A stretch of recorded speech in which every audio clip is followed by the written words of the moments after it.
मुलांनो, आज आपण शाल हा पाठ जो आहे लास्ट लेक्चरला सुरू केला होता, त्यातील पुढचा पाठ जो आहे, पुढचा भाग जो आहे तो पाहणार आहे.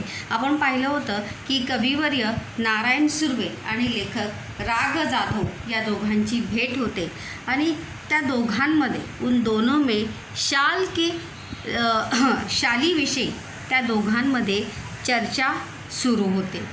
तर या ठिकाणी या शाली घेऊन नारायण सुर्वे, ध्यान दीजिए, लास्ट टाइम भी आप लोगों ने गड़बड़ किया था कि शाल जी आहे ती लेखकाला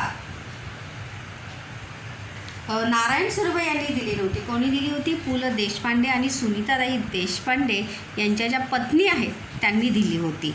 आणि ज्यावेळी लेखकाची भेट कविवर्य नारायण सुर्वे यांच्याशी होते, क्योंकि लेखक से पहले नारायण सुर्वे जो है बहुत ही जाने माने प्रसिद्ध ऐसे उस समय के कवि थे, तो इसीलिए उन्हें सम्मान में, देखिए यहाँ पे कहा भी गया है कि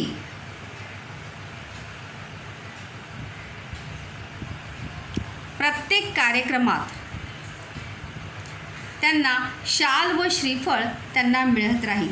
एकदा ते म्हणाले की या शाली घेऊन मी आता शालीन बनू लागलो आहे. जैसे कि मैंने लास्ट टाइम ही आपको कहा था कि शाल हम उस व्यक्ति को देते हैं जिस व्यक्ति का हम आदर और सम्मान करते हैं. उस व्यक्ति का वो व्यक्ति सम्मान के लायक होता है, त्या माणसाचा आपण काय करत असतो? शाल देऊन सम्मान करत असतो. इसीलिए कविवर्य नारायण सुर्वे कहते हैं कि शाल लेने के बाद मैं क्या बना हूँ? विनम्र बनने लगा हूँ. उसके आगे देखिए, त्यांच्या बोलण्यातील उपरोधिक खोज माझ्याच नव्हे तर कोणाच्याही सहजपणे लक्षात येणारी होती. अब यहाँ पे उपरोधिक खोज यानी क्या? ताना, कि सही मायने में अगर शाल देने के बाद अगर हर कोई व्यक्ति विनम्र होता, उसका कैरेक्टर अगर अच्छा हो जाता, तो हर किसी को हम क्या देते? शाल ही देते, उसका सम्मान करते. लेकिन ऐसा होता है क्या? नहीं. इसीलिए वो कहते हैं कि उनके बोलने का जो रोक था, उनके बोलने की वो अपने बात से क्या बताना चाहते थे, ये मैं समझ गया था. शाल व शालीनता यांचा संबंध काय? खूप असा महत्त्वाचा प्रश्न आहे कि शाल और शालीनता इन दोनों में क्या संदर्भ है. जिसे हम शाल देते ही है, जिसका हम आदर सत्कार करते ही है, वो व्यक्ति शालीन होता ही है क्या? विनम्र होता ही है क्या? उसका कैरेक्टर अच्छा होता ही है क्या? उसका व्यक्तित्व अच्छा होता ही है क्या? तो दोनों में संबंध काय? हे कोणतं वाक्य आहे? प्रश्नार्थी वाक्य आहे. खरे तर खरेखुरी शालीनता शाली विनाच शोभते. देखिए, बहुत महत्वपूर्ण वाक्य है कि अगर वास्तव में देखा जाए तो सही मायने में वास्तवता में शालीनता, विनम्रता शाल के बिना ही क्या देती है? शोभा देती है. उद्गारवाचक चिन्ह आहे. सुर्वे मुळातच शालीन, नारायण सुर्वे जो कवि थे वो मुळातच यानी क्या? रियल में ही, वास्तव में ही है क्या थे? विनम्र थे. शालींच्या वर्षावाखाली त्यांची शालीनता कधी हरवली नाही. जो व्यक्ति रियल में ही, वास्तव में ही उसका कैरेक्टर, उसका स्वभाव अगर अच्छा होता है तो वो प्रसिद्धि प्राप्त होने के बाद या ज़्यादा सम्मान मिलने के बाद या उसे सम्मान की जो है वो कभी भी आवश्यकता होती नहीं. इसीलिए लेखक ने कहा है कि त्यांची शालीनता कधी हरवली नहीं मतलब गुम नहीं हुई. कभी कभी देखो बहुत ज़्यादा जाने माने हो जाते, प्रसिद्ध हो जाते, बहुत ज़्यादा पैसा आता है, प्रसिद्धि आती है, तो लोग अपने आप को ही भूल जाते हैं कि हम रियल में क्या थे. स्वतःला लोक काय होतात? विसरून जातात. जब प्रसिद्धि आती है, पैसा आता है, जब लोग बहुत ज़्यादा फेमस होते हैं. कधी शीन ही झाली नाही. शीन होणे मतलब कमी होणे. शीन म्हणजे काय? कमी होणे. वाक्य प्रचार आहे, शीन झाली नाही म्हणजे कमी झाली नाही. अभी इसके बाद देखिए, बहुत ही महत्त्वपूर्ण है. मी कविवर्यांना म्हटले, मी म्हणजे कोण? लक्षात ठेवा, राग जाधव. शालीमुळे शालीनता येत असेल तर मी कर्जबाजारी होईन, भिकेला लागेन, पण शेकडो शाली खरेदी करून सर्वांना एक एक शाल लगेचच नेऊन दे। तो लेखक राग जाधव जो है नारायण सुर्वे को कहते हैं कि अगर किसी को शाल देने से वो व्यक्ति अगर विनम्र होता है, उसका कैरेक्टर अगर अच्छा होता है, उस व्यक्ति का व्यक्तित्व अच्छा हो जाता है, सगळे गुण जर त्याच्यामध्ये येत असेल तर मी काय होईल, कर्जबाजारी होईल। मतलब कर्जबाजारी हुई मतलब मैं कर्जे से पैसा लूँगा और उस पैसे से मैं क्या लूँगा, बहुत सारी शाल जो है खरीदूँगा और हर एक व्यक्ति को मैं दे दूँगा, क्योंकि लोग क्या हो जाए, शालीन हो जाए, विनम्र हो जाए, व्यक्ति जो है वो अच्छे कैरेक्टर के हो जाए। यावर तो शालीन कवी मनापासून हसला भी। वो शालीन कवी यानी कोण, नारायण सुर्वे, दिल से वो हसे की सही में अगर ऐसा होता, असं होऊ शकतं का की कोणाला शाल दिल्यानंतर खरोखर तो व्यक्ती जो आहे किंवा कोणीही माणूस जो आहे तो काय होणार आहे, शालीन होणार आहे का, नाही, कधीही नाही।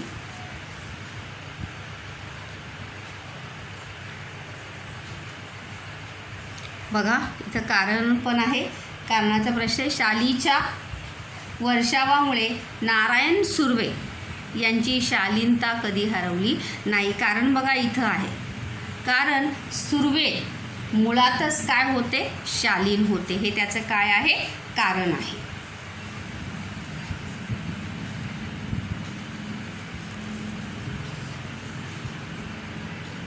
शालीमुळे शालीनता येते की जाते, हा खूप महत्त्वाचा प्रश्न आहे। शालीमुळे शालीनता येते की जाते, या प्रश्नाचे माझे उत्तर जाते असेच आहे। क्योंकि कभी कभी देखो ऐसा होता है कि जिस व्यक्ति का हम शाल देख के सम्मान करते हैं वो व्यक्ति सही मायने में वैसा होता नहीं, बल्कि वो क्या करता है, दिखावा करता है कि मी खरंच खूप काय आहे, चांगला आहे। तो इसीलिए देखो शालीमुळे शालीनता येते की जाते, या प्रश्नाचे माझे उत्तर जाते असेच आहे। कारण सन्मान करण्याच्या रूपाने आपण खरे तर एक शालीन जग गमावून बसण्याचा धोकाच मोठा आहे। क्योंकि सम्मान करने, क्योंकि लोग जो है अच्छे होने का क्या करते हैं, दिखावा करने लगते हैं, और वास्तव में जो लोगों की सच्चाई है, म्हणजे खरोखर जो माणसाचा स्वभाव आहे, जो मनुष्य का स्वभाव है, वो क्या होता है, धीरे धीरे करके कहीं और, मतलब व्यक्ति जो है अपना वास्तव रूप छोड़ के, वास्तव स्वभाव छोड़ के, उसका नेचर छोड़ के वो दूसरा ही रूप अपनाने लगता है। इसीलिए तो लेखक ने कहा है कि सन्मान करण्याच्या रूपाने आपण खरे तर एक शालीन जग गमावून बसण्याचा धोकाच मोठा आहे। क्योंकि लोग जो है दिखावा, अगर सम्मान होता है इसलिए मेरा सम्मान किया जाता है, इसलिए मुझे क्या करना है, अच्छे बन के रहना है, मला चांगलं वागायचं आहे, और लोग ऐसे अच्छे बनने की, अच्छे कैरेक्टर की क्या करने लगते हैं, एक्टिंग करने लगते हैं।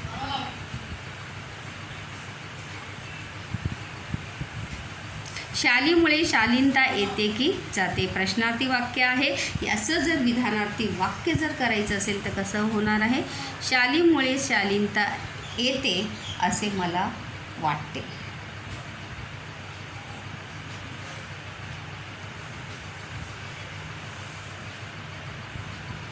मी 2004 साली, मी म्हणजे कोण, लेखक राग जाधव, मराठी साहित्य संमेलनाचा बिनविरोध अध्यक्ष झालो। कोण झाले मराठी साहित्य संमेलनाचे अध्यक्ष, कोण झाले, लेखक राग जाधव। लक्षात ठेवा कोण झाले, लेखक राग जाधव। किती साली झाले, 2004 साली। किती साली झाले, 2004 साली झाले। कशाचा अध्यक्ष झाले, मराठी साहित्य संमेलनाचा। 3 प्रश्न आहेत बघा एकाच वाक्यामध्ये, किती प्रश्न आहेत, 3। कोणत्या साली झाले, 2004 साली। कशाचा अध्यक्ष झाले, मराठी साहित्य संमेलनाचा अध्यक्ष झाले, आणि कोण झाले, राग जाधव। बिनविरोध म्हणजे काय, कोणीही त्यांना विरोध केला नाही।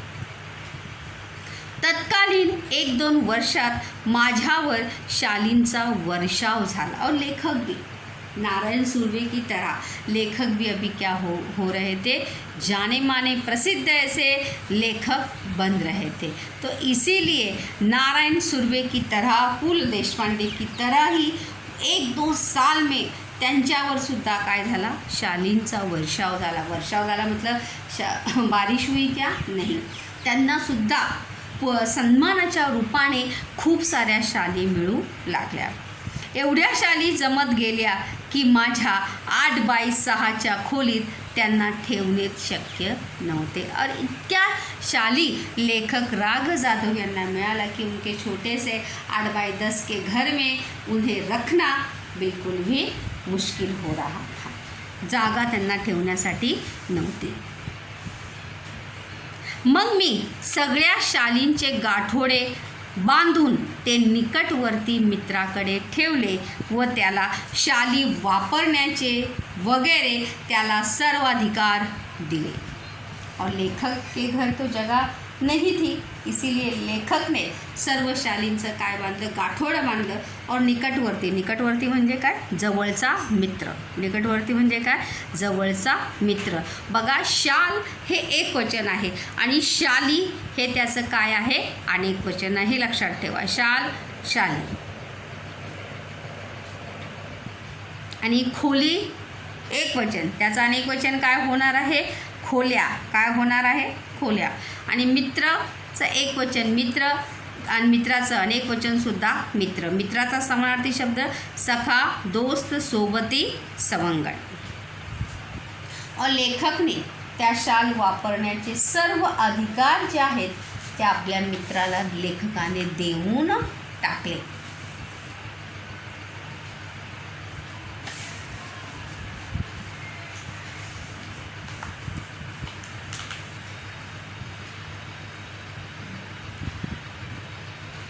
हळूहळू मी सगळ्या शाली वाटून टाकल्या। बघा, इथे आहे हळूहळू मी सगळ्या शाली वाटून टाकल्या गरीब आणि गरीब श्रमिकांना। हळूहळू मी सगळ्या शाली वाटून टाकल्या। या वाक्यातून लेखकाचा कोणता गुण आपल्याला दिसून येतो, उदारता, उदारपणा। कोणता गुण दिसून येतो, उदारपणा आपल्याला त्यांचा दिसून येतो। आणि त्यानंतर हे वाक्य होतं बघा की शाली वापरण्याचे वगैरे सर्वाधिकार म्हणजे सर्व काही, तुला जे ह्या शालींविषयी तुला जे काही करायचं असेल ते तू काय करू शकतो, हे सर्व अधिकार त्यांनी आपल्या मित्राला दिले। याच्यातून कोणता गुण दिसून येतो लेखकाचा, निर्मळ मन, स्वच्छ मन होतं, म्हणजे त्यांच्या मनामध्ये कोणतंही कपट नव्हतं। तो गुण प्रश्नसुद्धा येतो की या वाक्यातून लेखकाचा कोणता गुण दिसून येतो, कोणता गुण दिसून येतो, निर्मळ मन। आणि या वाक्यातून कोणता, उदारपणा, कोणता, उदारपणा। आणि याच्यातून निर्मळ मन, लेखकाचं मन कसं होतं, निर्मळ आणि स्वच्छ। आणि लेखकाने सगळ्या शाली ज्या आहेत त्या काय झालेल्या आहेत, वाटून टाकलेल्या आहेत गरीब आणि श्रमिकांना। देखो, उद्गारवाचक चिन्ह या ठिकाणी आलेलं आहे, स्वल्पविराम आलेला आहे। बिचारा अतिप्रामाणिक म्हणजे खूप जास्त काय होतात, लेखकाचा मित्राचा गुण कोणता होता, अतिप्रामाणिक। प्रश्न पण येतो, लेखकाचा मित्र कसा होता किंवा त्याचा स्वभाव कसा होता, त्याचा गुण कोणता होता त्याच्यामध्ये, तो काय होता, अतिप्रामाणिक। म्हणजे काय होता, जास्त काय होता, तो प्रामाणिक होता। त्याच्याही छोट्या खोलीत त्याने ते सांभाळले। भले लेखक की तरह उसका भी त्याचंही घर काय होतं, लहान होतं, परंतु तरीसुद्धा त्याने त्या लहानशा खोलीत आपल्या मित्राने दिलेल्या शाली काय केल्या होत्या, सांभाळलेल्या होत्या। इथं प्रश्न पण आहे, लेखकाने भूषवलेली पदे। या परिषदामध्ये या पेजवर आलेली विश्वकोशाचे अध्यक्ष आणि दुसरं काय होतं, साहित्य संमेलनाचे अध्यक्ष पद लेखकाने भूषवलेले होते।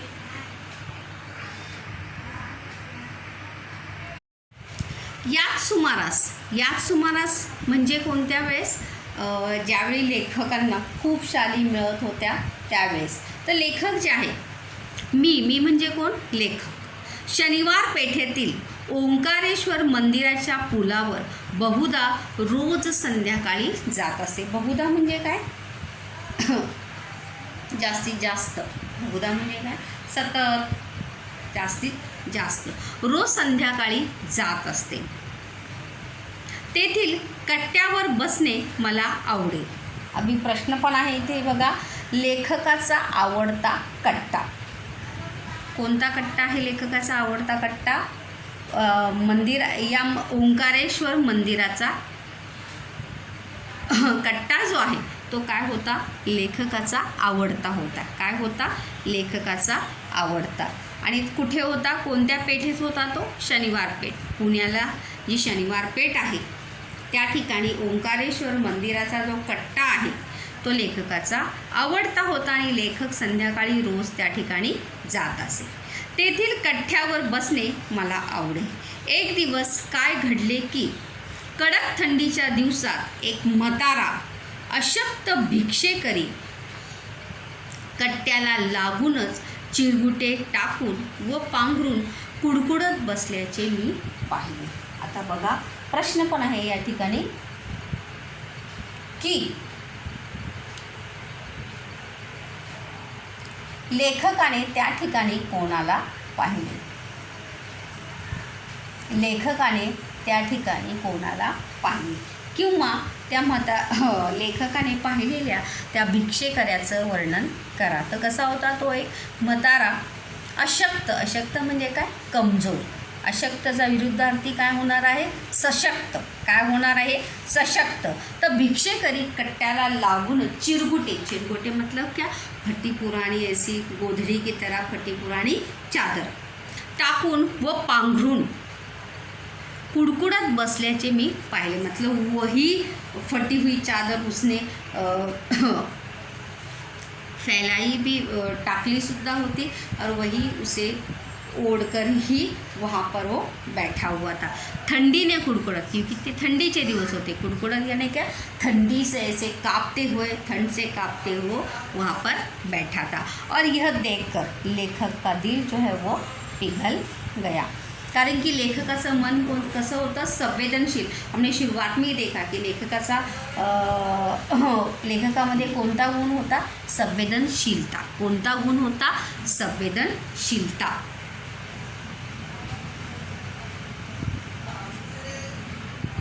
त्यानंतर दुसऱ्या दिवशी मी 2 शाली घेऊन ओंकारेश्वराच्या कट्ट्यावर आलो.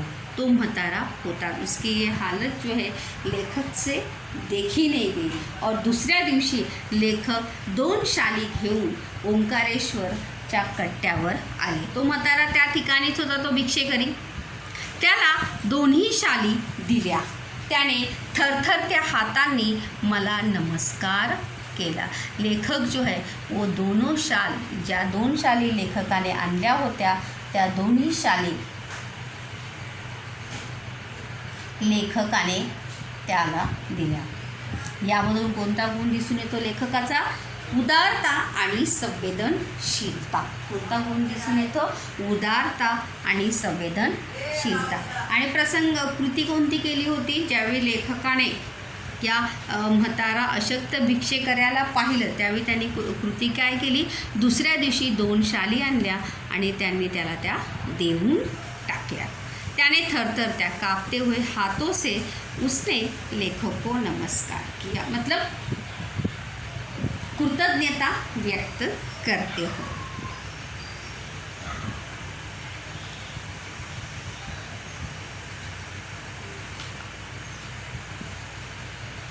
पुढे 4-5 दिवस मला काही कामांमुळे संध्याकाळी ओंकारेश्वराला जाण्यास उसंत लाभली नाही.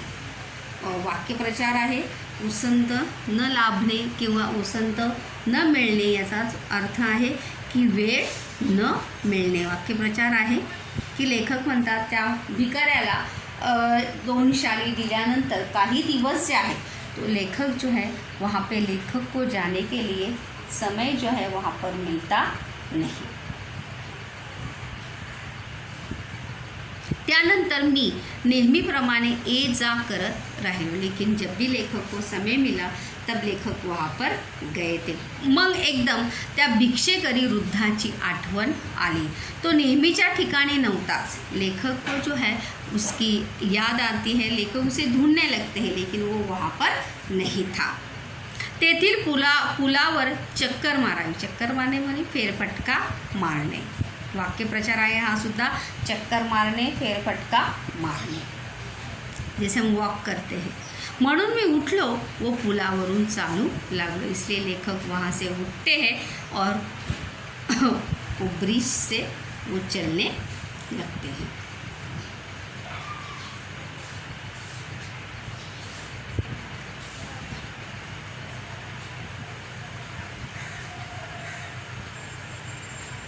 पुलाच्या जवळपास मध्यावर तो भिक्षेकरी म्हातारा दिसला. जैसे ही लेखक आगे जाते हैं तो लेखक को तो म्हातारा भिकारी जो आहे तो काय होतो, दिसतो.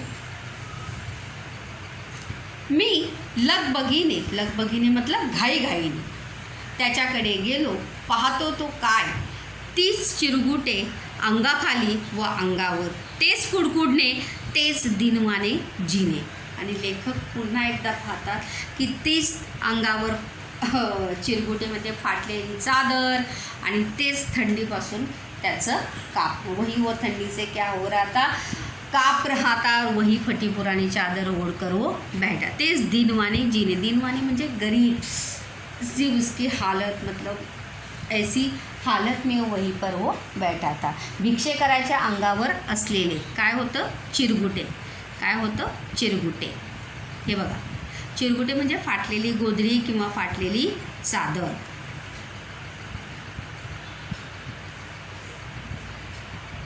मी म्हटले, बाबा तुम्ही मला ओळखले. बघा, प्रश्नार्थी वाक्य आहे इथे. स्वल्पविराम, दुहेरी अवतरण चिन्ह, पुन्हा स्वल्पविराम, दुहेरी अवतरण चिन्ह आणि प्रश्न चिन्ह. बाबा तुम्ही मला ओळखले. लेखक राग जाधव जे आहेत त्या म्हाताऱ्या भिक्षेकराला विचारतात की बाबा तुम्ही मला ओळखलं का.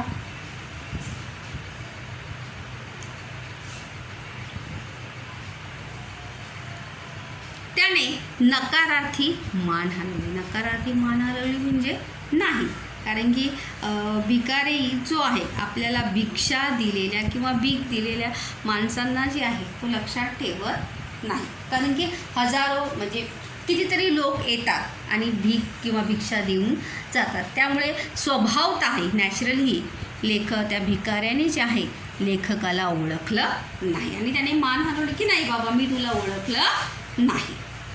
मग मीच म्हटले, बाबा 5-6 दिवसांपूर्वी मी तुम्हाला 2 शाली दिल्या होत्या, आठवले. तो लेखक खुद ही कहते कि उसे याद नहीं आता. तो लेखक खुद ही कहते कि बाबा तुम्हाला आठवलं का की 5-6 दिवसापूर्वी मी तुम्हाला 2 शाली दिल्या होत्या, ते तुम्हाला आठवलं का. यावर म्हातारा खुल्ला मतलब क्या, उसका चेहरा जो है वो खिल गया. खुशी से जो है उसका चेहरा खिल गया. खुल्ला म्हणजे काय, खुशी से खिलना या खुश होना. वो पुन्हा हात जोडून म्हणाला. वो हात जोडकर विनम्र होकर कहता है, हे भल्या माणसा तू लई मोठा, म्यासनी शाली दिल्या, पण बाबा मैं भिकाऱ्याला शाली कशा सोबतीन. देखिए पूरे चैप्टर का सार जो है एक वाक्य है. खूप महत्त्वाचं असं वाक्य आहे जो हमें सोचने के लिए या विचार आपण करू शकतो. बघा, हे भल्या माणसा तू खूप काय आहे, लेखक को तो भिकारी माणूस जो आहे भिक्षेकरी जो आहे तो लेखकाला काय म्हणतो की तू खूप काय आहे, चांगला माणूस आहे. भल्या माणसा म्हणजे चांगला माणूस. तू लई मोठा, लई म्हणजे काय, खूप मोठा आहेस. म्यासनी म्हणजे मला शाली दिल्या, पण बाबा म्या भिकाऱ्याला, म्या म्हणजे काय, मला भिकाऱ्याला शाली कशा शोधतील. बघा, हे प्रश्नार्थी वाक्य आहे. या प्रश्नार्थी वाक्याचं जर आपल्याला विधानार्थी करायचं असेल तर कसं होणार आहे, भिकाऱ्याला शाली शोभणार नाही. कसं होणार आहे, भिकाऱ्याला शाली शोभणार नाही. हे त्याचं काय होणार आहे, विधानार्थी वाक्य होणार आहे प्रश्नार्थी वाक्याचं. करेंगे। एक भिखारी को वो नई शाल ओढ़कर अगर वो बैठा रहेगा तो उसे कोई भीख देगा क्या? नहीं। जर एक भिकारी, त्याला भीक मागायची आहे, त्याला आता पोट भरायचं आहे, और अगर वो नई कोरी शाल अगर ओढ़कर वो रास्ते पर बैठा रहा तो उसे कोई भीख देगा क्या? नहीं। इसीलिए वो भिकारी कहता है की बाबा, मैं भिकाऱ्याला शाली कशा शोभतील रे? त्या शोभेपेक्षा पोटाची आग लई वाईट. मी शाली विकल्या व 2-3 दिवस पोटभर जेवून घेतलं बाबा. आमचं हे असलं बिकट जीनं तुझं लई लई उपकार आहेत बाबा. वो भिकारी देखो क्या कहता है, त्या शोभेपेक्षा पोटाची आग लई वाईट. त्या शोभेपेक्षा मतलब क्या? वो शाल ओढ़कर जो मैं अच्छा दिखता उससे भी ज़्यादा पेट की जो आग है या पेट की जो भूख है वो बहुत बुरी है. मतलब ठंडी से तो मैं कैसे भी बच सकता हूँ, लेकिन पेट की जो भूख है वो मुझे ज़िंदा रहने देगी नहीं. इसीलिए वो कहता है देखो, त्या शोभेपेक्षा पोटाची आग लई वाईट बाबा. मी शाली विकल्या व 2-3 दिवस पोटभर जेवून घेतलं बाबा. और तुमने जो 2 शाल मुझे दी थी, उन 2 शाली को बेचकर मैंने 2-3 दिन जो है पेट भर क्या किया है? खाना खाया है. प्रश्नसुद्धा आहे या एका वाक्यामध्ये. लेखकाने दिलेल्या शालीचे भिक्षेकऱ्याने काय केले? लेखकाने दिलेल्या शालीचे भिक्षेकऱ्याने काय केले? तर काय केले भिक्षेकराने? लेखकाने दिलेल्या शाली भिक्षेकराने विकल्या व 2-3 दिवस पोटभर जेवून घेतले. आमचं हे असलं बिकट जीनं, आमचं बिकट जीवन म्हणजे वाईट, आमचं जगणं जे आहे, आमचं जीवन जे आहे काय आहे? फार वाईट आहे. तुझं लई उपकार आहेत बाबा, आणि तुझे माझ्यावर खूप खूप काय झाले? उपकार झाले. कारण की तुझ्यामुळे का होईना मला 2-3 दिवस जे आहे ते काय झालेलं आहे? पोटभर जेवायला भेटलेलं आहे. भिक्षेकऱ्याचे तत्वज्ञान एका वाक्यात सांगा. म्हणजे भिक्षेकराने काय सांगितलं? कोणती मोठी वाक्य सांगितलेलं आहे त्याने बघा, की शोभेपेक्षा पोटाची आग फार वाईट आहे. हे भिक्षेकराचे तत्वज्ञान होते. शोभेपेक्षा म्हणजे अपने आप को सजाने से भी ज़्यादा पेट की जो भूख है वो बहुत ज़्यादा क्या है? वाईट असते. कारण की ते आपल्याला स्वस्थ बसून देत नाही, आणि त्यामुळे तुझे खूप उपकार झाले. शालीची शोभा आणि ऊब व पोटाची आग आणि अन्नाची ऊब. बघा, लेखकाने खूप छान सांगितलेले. लेखक ने बहुत ही अच्छा बताया कि शालीची शोभा आणि ऊब. म्हणजे देखो, शाल 2 काम करती है कि जिसके पास सब कुछ है वो शाल ओढ़कर क्या करता है? ठंडी से बचता है. त्याला त्या शालीतून काय मिळते? ऊब मिळते. ऊब यानी क्या? उसे ठंडी से राहत मिलती है, उस गर्मी उसे महसूस होती है. ऊब म्हणजे काय? गरम. वो पोटाची आग आणि अन्नाची ऊब. तो उसी शाली को बेचकर वो अपने अपने पेट भरकर अपनी पेट की गर्मी को किंवा आपल्या अन्नाची भूक जी आहे तो काय करू शकतो? अन्नाची भूख जी आहे तो भागू शकतो. इसीलिए लेखक ने देखो अंतिम में कहा है की भुकेल्यास अन्न द्यावे, तहानल्यास पाणी द्यावे, आणि हेही नाही जमले तर अभाग्यांना सन्मानाच्या शाली तरी द्याव्यात. भुकेल्यास अन्न द्या.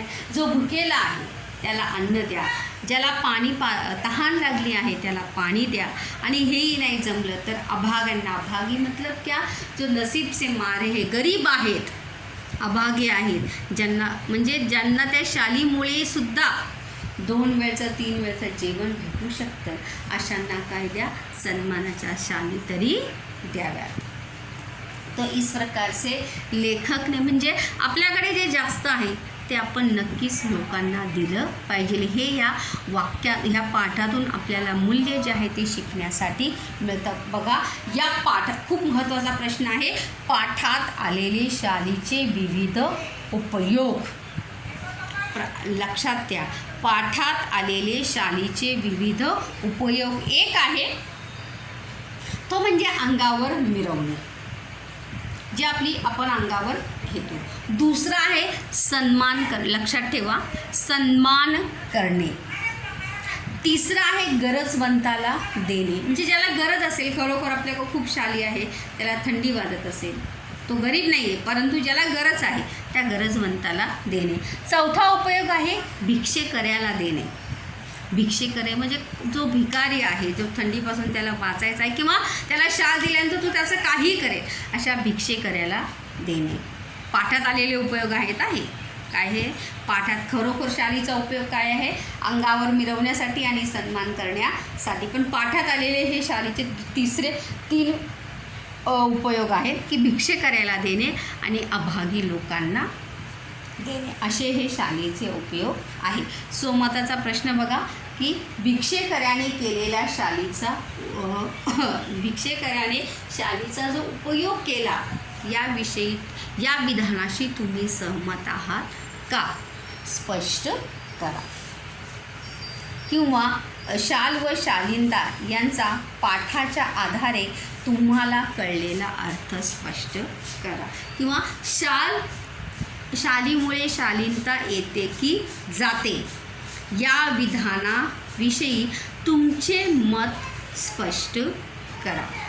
तर अशा प्रकारे मुलांनो, शाल या वस्तूशी निगडीत लेखकाच्या भावना किंवा आठवणी जडलेल्या आहेत आणि लेखक इस पाठ से हमें यही बताना चाहते हैं की भुकेल्याला अन्न द्यावे, तहानल्यास पाणी द्यावे आणि जमलंच नाही तर अभागी लोकांना काय द्यावे, सन्मानाच्या शाली. मतलब जो अपने पास ज़्यादा है वो जो है हमें दूसरों को ज़रूर देना चाहिए. म्हणजे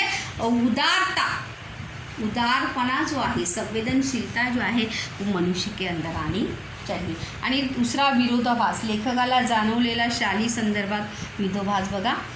हे शालीची शोभा आणि ऊब आणि पोटाची आग आणि अन्नाची ऊब हा शाली संदर्भात जाणवलेला विरोधाभास, विरोधाभास यानी क्या, विरुद्धता, अपोजिटनेस जो है वो लेखक को दिखाई